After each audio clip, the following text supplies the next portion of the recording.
Good evening, Tanse Anine. Welcome to APTN National News. I'm Daryl Stranger. A feasibility study on searching Winnipeg landfills for missing Indigenous women has found it is possible. Now, Indigenous leaders and family members say there's no time to waste in getting the work started. APTN's Leanne Sanders reports. We should not have to march through the streets every 5th of May calling attention to the high rates of missing and murdered Indigenous women and girls. Assembly of Manitoba Chiefs Grand Chief Kathy Merrick says it doesn't matter how long it takes or how much it costs. A search will be done. The AMC and families of 2 Indigenous victims of an alleged serial killer responded to a feasibility study on a landfill search for their bodies, which says it could take up to 3 years and cost $184 million to complete.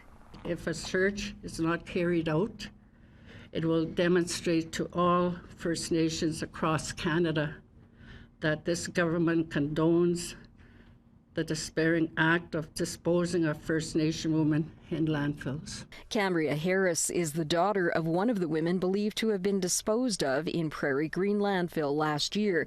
She says money should not be a consideration. This feasibility study is 55 pages long, and as it should be, but no amount of words on paper can give you enough reasons as to why you should search for our woman, because it should have been done on the first page. We will no longer be told what is and what is not feasible, because you cannot put a price on human life.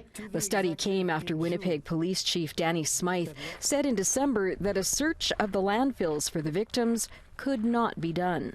The circumstances, combined with the safety hazard, form the basis of a difficult decision not to go forward with a search at Prairie Green. Kira Wilson, the chief of Long Plain First Nation, where Morgan Harris was from, repeated the message that Indigenous leaders will get this work done. We are going to do that work with or without you. And if you're going to support us, we appreciate that. We're grateful for that. And if you're not, then get out of the way. According to the Harris family, Crown Indigenous Relations Minister Mark Miller asked them what their stance is after digesting the report, which details the hazards of doing a search. Harris's cousin had harsh words for the minister. Actually, I was kind of appalled that he would even ask such a question. Where was our family stance? Where did we stand after receiving this report and reading it and digesting it and picking it apart, to really ask us if we still wanted to go forward? I just can't even imagine. To think that we were going to say, oh no, it's okay, we're going to leave Morgan there. Absolutely not. It's disgusting. The study was released just ahead of Mother's Day. Jordan Myron, the sister of Mercedes Myron, who is another one of the women thought to be in the landfill. Breaks my heart that I don't have a grave to take my niece and nephew to this Mother's Day. It's really hard to tell them that I have nowhere to take them. Leanne Sanders, APTN National News, Winnipeg. Prime Minister Justin Trudeau and Crown Indigenous Relations Minister Mark Miller were in Nain, Labrador today. They took questions about the release of the Winnipeg landfill study. Minister Miller has been closely engaged with the Manitoba Chiefs, with local leadership and the Indigenous communities. As we said from the very beginning, the federal government will be there to support in this grieving and healing process. We know how atrocious and how difficult this is for the families, and we will do whatever we can to help. This could take many years. There is a risk to human life for those searching potentially toxic sites, so that all has to be properly planned, and that is work that will go on over the next little while. Yes, it's a substantial amount of money, but as the Assembly of Manitoba Chiefs said, what signal do you send if you don't search for First Nations bodies that have been disposed as if they were trash, which they are absolutely not, and they are sacred and they're to be honored in that context. And with Prime Minister Trudeau visiting the Inuit community of Nain, Labrador for the first time, as APTN's Annette Francis reports, it wasn't all photo ops. There was work involved. With handshakes and hugs, Prime Minister Justin Trudeau and his son Hadrian were welcomed into a meeting room. Inuit Tapir Kanatami President Natan Obed began his opening remarks with this a long time in the making. I've been inviting the Prime Minister to my hometown of Nunavut since 2015. Nain is located in Labrador on the north side of Unity Bay on a small inlet, and the site of this year's meeting between the Prime Minister and the Inuit Crown Partnership Committee. On the agenda were 14 ongoing issues such as housing, health, and wellness. Trudeau says the momentous meeting provides leadership and community members an opportunity to meet face to face. So much of reconciliation, as we talk about, involves not just figuring out all the answers in Ottawa, but making sure that we're figuring them out in partnership with people right across the country. Following the meeting, the Prime Minister met with reporters, where he was asked how the proposed gun control legislation would affect local hunters and Inuit who rely on wild game for sustenance. We will always respect Section 35 rights, and that includes the right of Inuit people to hunt and fish and to live off the land. Nothing in our gun legislation will limit or abrogate those rights. To make sure of that, we're taking extra time to engage directly with Indigenous communities.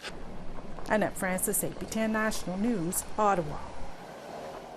A campaign to end violence against women and children held its 12th annual gathering in Victoria, British Columbia. Our APTN Steen House was there and has this story.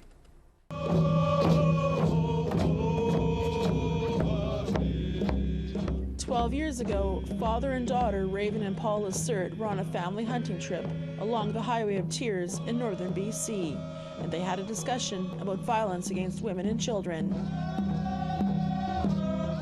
That's when the Lissert family decided to launch a campaign to end violence against women and children, and called it the Moosehide Campaign. We were blessed with the moose. We tanned it up, cut that hide up into a bunch of little squares, and asked people to wear it as their everyday commitment and their everyday reminder that we don't want to do violence in our lives, that we want safe communities for women and children across the country. And their call to action has been heard loud and clear. Over 2,000 people took to the streets of downtown Victoria to march to the lawn of the BC Legislature. Joining them was BC Premier David Eby, who made his own personal pledge. I want to join everyone here today as a man in making my commitment personally to doing the work to end gender-based violence and racism, and also to join with all the boys and men here that are making that commitment. I know as Premier of a government, we have an added responsibility. I have an added responsibility that our government does all we can to end racism and violence. Pala Helsia, Lorelei Williams, and her dance group Butterflies in Spirit were there to perform. But first, some of her butterflies, who all represent someone that they loved, who is either still missing or is found murdered, addressed the crowd. I represent my relative Angeline Pete. She went missing in May 2011. Tansa, hello, my name is Madeline. Traditional name is Sakaski Squeal, Strong Earth Woman, and I'm here representing Georgina Pappin, who was found on the Picton farm, and she was my street mom. Hi, all my relations. Hi there, my traditional name is Odemengizaskwe, which means Strawberry Moon Woman, and I'm here representing my mother and whose name I share with, Sarah DeVries. And then it was time for them to share their original song and dance. The Moosehide Campaign has now given out over 4 million Moosehide pins across Canada.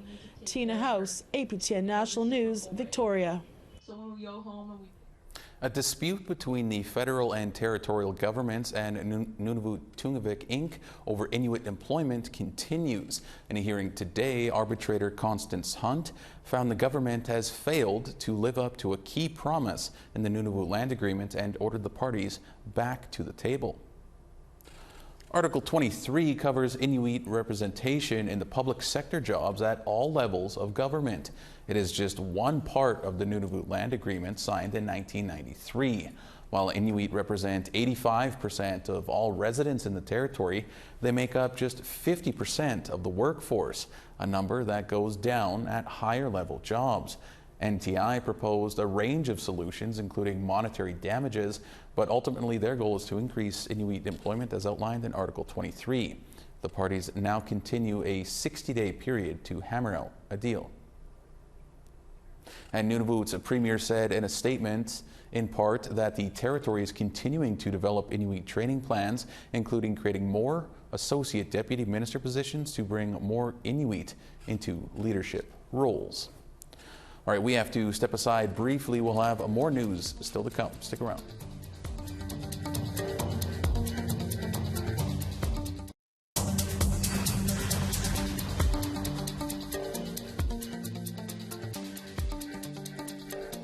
Welcome back to APTN National News. Our Truth and Politics panel joined Dennis Ward once again, this time to pass the puck around on what an American sportscaster said during an NHL playoff game between the Vegas Golden Knights and the Edmonton Oilers. Vegas defenseman Zach Whitecloud scored a goal, and ESPN's John Anderson said, quote, "Whitecloud, what kind of name is that? A great name if you're a toilet paper," end quote. Whitecloud is from the Sioux Valley Dakota Nation in Manitoba. Carrie, Nigon, great to have you with us as always. Carrie, comparing someone's last name to toilet paper in front of potentially millions of sports fans, so what are your thoughts on that? I think that was very disrespectful, and I think that there is a lack of Indigenous training when it comes to Indigenous people in general in sports, because we haven't been in this area for very long. We've had Fred Sasakamoose. There aren't many Indigenous players, especially ones that are carrying names like Whitecloud. This name is very special to him because it's his grandfather's name. People don't realize that a lot of Indigenous people, we've lost our traditional names like Whitecloud. My name, for example, is Benjo, and it was basically an insult from the Indian agent. My great-great-grandfather, when he was signing up, they asked him what his name was, and he said, at school they called me Benjamin, at the church they called me Joseph. And he said, "What, you don't even know your own name? Okay, you're Benjo." And so that's my name. I don't have a connection to my traditional name. It is just an insult that was passed on to me because of an Indian agent. And so our last names are very important for him to have his name out there for his family, for his community. It brings pride to his community. It brings pride to Indigenous people in general to see our traditional names out there, and to have somebody compared to toilet paper was very insulting. Nigon, does it matter that there is an actual toilet paper brand in the U.S. called Whitecloud, or does that make it worse? That wasn't a question I expected, but I guess I don't think it matters, of course. I mean, this has become a almost international issue. I mean, Mark Ruffalo, the Incredible Hulk, best known in the Marvel movies, tweeted about this, said it was unacceptable and inappropriate, and he said what all of us have been thinking. But kudos to Zach for doing such an incredible sort of dignified job embodying our traditions and reaching out to this announcer in a kind and good way to both teach, but then also to instruct that this was inappropriate and offensive. Anyone who has a traditional name, I carry the name Nigon Waywadum. I mean, that has been both a blessing for me in my journey as an Anishinaabe person, but it's also been very difficult to walk in this world where people are constantly either mispronouncing or making fun of it or saying, "Why do I got to say that silly name?" I mean, I've even been at the border one time where the U.S. crossing guard looked at my name and said, "What kind of name is that?" And that's probably not the place to make a stand. But there was Zach Whitecloud on national media being generous and kind, and what an incredible role model for our communities, and especially for young hockey players, both female and male, growing up. That's the kind of person that you want to emulate. The reality is that This is part of a long-standing issue of colonialism, seeing our names, our peoples, our rights as lesser than. And we constantly battle with this, even trying to get our driver's licenses in our traditional names. So, I mean, it's something that's ongoing, and something that we certainly will not see the end of immediately. Carrie, Zach's response has been praised. Anderson didn't come out and face questions from the media about this. Should he have? Definitely. He was out there. He said it. He should be out there in the public giving a very public response. Zach came out there and it was emotional. I seen the questions and I could tell it hurt him. It hurt him deeply, but still he was being kind and being generous and answering questions. Yet Anderson got off by just issuing an apology. I think he should come forward and face media, face the cameras, and put his face out there and say sorry and get grilled by media. Right. Carrie Negon, we'll leave it there for this week, but as always, appreciate seeing you and having your opinions shared. Yeah, me much. Thanks. Thank you.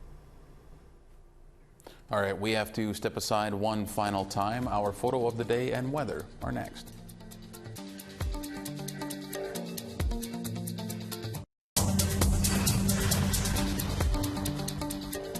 Welcome back. It's time now for our photo of the day. Vincent Bonnet took this picture of a caribou in Carcross Tagish First Nation territory in the Yukon. That's such a great photo, Vincent. Thanks so much for sending that in. And we hope you didn't have to get too close for that photo. We want to see your great photos. You can send them to share@aptn.ca, and your photo might just be our next photo of the day. All right, now let's take a look at tomorrow's weather forecast. Beginning on the East Coast, 15 in St. John's and 19 in rain in Halifax. 2 degrees in Kuujjuaq and 9 in Happy Valley Goose Bay. 22 degrees in Quebec City and 25 in rain in Montreal. Clear and 22 degrees in Toronto and 18 in North Bay. 16 degrees and clear in Wawa and 11 and clear in Big Trail Lake. Clear and 22 in Churchill and 22 in The Paw. A mix of sun and cloud at 16 in Barons River and 22 in Winnipeg. 18 degrees in Regina and 26 in North Battleford. Clear and 26 in Buffalo Narrows and 29 in Stony Rapids. As we head west, at 27 and clear in Fort Chipewyan and 28 in Peace River. Clear and 25 in Edmonton and 23 and clear in Calgary. Campbell River is looking at 29 degrees and clear and 25 in Bella Coola. 16 degrees in Prince Rupert and 14 and some rain in Dease Lake. 16 in Whitehorse and rain and 6 in Rock River.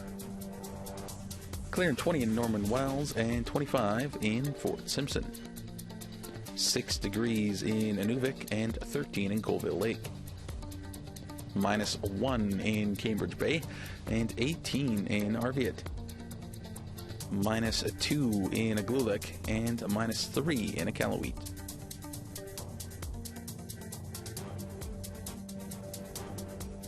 Well, the warmer weather in Winnipeg has brought people outdoors. At the Air Canada Window Park, a Yukon artist has been selling his artwork while enjoying the sunshine. APTN's Leanne Sanders has more. Hailing from Teslin and using his traditional name, Walking Wolf, he creates detailed art with pens. The artist has retired from decades of working on ships and is now making his way home after landing in Halifax. This is Native Phoenix Rising, aka Butterfly. Everything I do has a story, it has to have a meaning. You can see him on Portage Avenue, and aside from his art, he has many stories to tell. One piece he's proud to show off, his version of the Canadian flag, inspired by the 215 unmarked graves found at the Kamloops Indian Residential School. So I wanted this to go so that the eagle would bring its wing down and swoop the children back, because they are the seeds that give us the information that we need. So this is the maple leaf, and I think that's a better Canadian flag. Leanne Sanders, APTN National News, Winnipeg. On APTN Investigates, we meet with two mothers who are looking for babies they say they were told had died shortly after birth. The Federation of Sovereign Indigenous Nations has asked the RCMP to investigate. With more on the story, we are joined now by reporter Christopher Reed. Christopher, thanks for joining us here today. It's always great to chat with you. First off, how did this story come to your attention? Well, a woman named Melvina Bear, originally from Witchican Lake First Nation, reached out to us, and her story goes kind of like this. In 1982, she's 16 years old. She goes into the Battlefords Union Hospital in North Battleford, Saskatchewan. She's complaining about abdominal pain. Turns out she's pregnant. She gives birth. They tell her that her son might be moved to Saskatoon overnight because there are concerns. They give Melvina Bear medicine to put her to sleep, she says. She's awakened at some point in the middle of the night, and she says they tell her that her baby died, and then they get her to sign forms in her bed.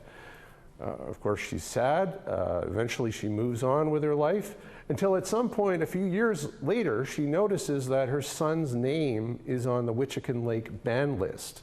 And this upsets her, and in order to have the name removed, she goes in search of proof of his death. First, she calls vital stats. They say, we have record of birth, but no record of death. This floors her. So following that, she calls Indigenous Services, and they tell her someone associated with the same status number Melvina Bear's son was born under, and the same birth date, applied for a status card in 2000 when Melvina's son would have turned 18. Wow, that's quite the story, Christopher. And then, okay, so what do we think happened to Melvina Bear's son? Well, we don't know, but I did find a news story from 1989 about a woman in Saskatchewan who had refused to put her son up for adoption. And so she had been told by social workers that her baby had died. But in reality, they secretly adopted the child out. So there is some speculation that because Melvina was 16 and unwed, that someone decided her baby would be better off apprehended and adopted out. Okay, so the federal government has a name. Are they putting Melvina Bear in touch with this person who may be her son? Well, in a word, no, not so far. Anyway, APTN Investigates has taken this up to the ministerial level with our inquiries, and we're told that Indigenous Services is going to try to assist Melvina Bear, but due to privacy legislation concerns, they haven't acted. We hope they're going to make a reunion possible. And in the meantime, we're going to keep looking into this phenomenon and look for more women this may have happened to. Well, that's certainly an interesting story, Christopher. Thanks so much for updating us on this. APTN Investigates Stolen airs a few minutes from now, immediately following APTN National News. And that is all we have for you tonight on APTN National News. If you missed anything from our show tonight or throughout the week, aptnnews.ca has you covered. For all of us here, thank you so much for joining us. Miigwech, Kinanaskmatan, and have a great night.